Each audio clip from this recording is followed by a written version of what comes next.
Halo semuanya, perkenalkan saya Maria Pudensiana Mulyani, NIM 2101040038. Nah, pada kesempatan ini saya akan menjelaskan tentang asam karboksilat. Baik, yang pertama, pengertian dari asam karboksilat.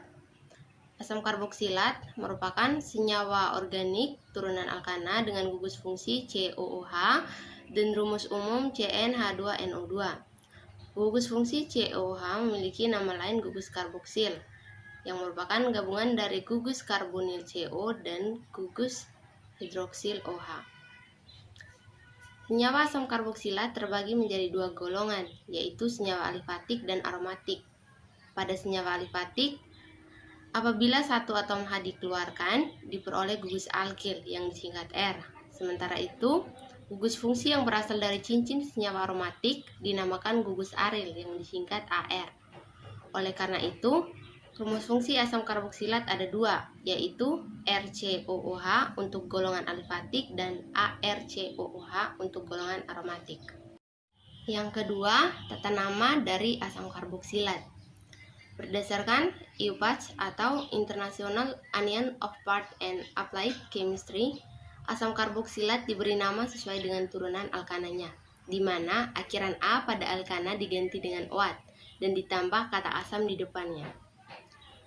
Sementara itu, berdasarkan tata nama trivial atau umum, penanaman asam karboksilat disesuaikan dengan sumber asam karboksilat tersebut.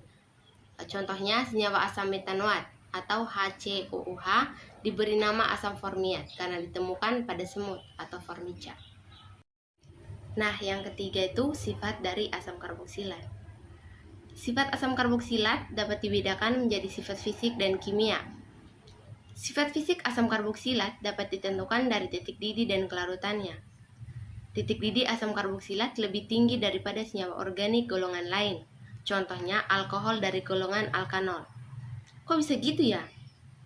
Hal tersebut terjadi karena asam karboksilat memiliki dua ikatan hidrogen, sedangkan alkohol hanya punya satu ikatan hidrogen.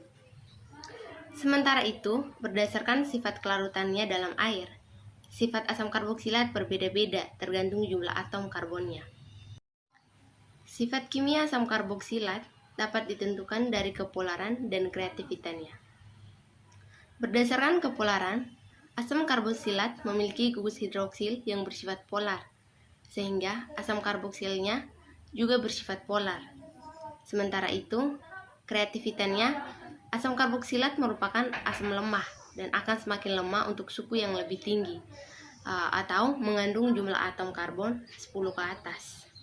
Slide yang terakhir tentang manfaat asam karboksilat dalam kehidupan sehari-hari. Nah, teman-teman bisa lihat pada gambar. Nah, pada gambar pertama itu adalah gambar asam dari asetat. Nah, dia berfungsi untuk pengawetan pada makanan. Dan yang kedua, asam sitrat berfungsi memberi rasa asam pada makanan.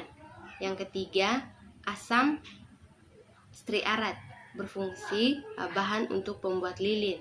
Yang terakhir, asam formiat. Dia berfungsi untuk obat pembasmi hama. Baik, sekian dan terima kasih.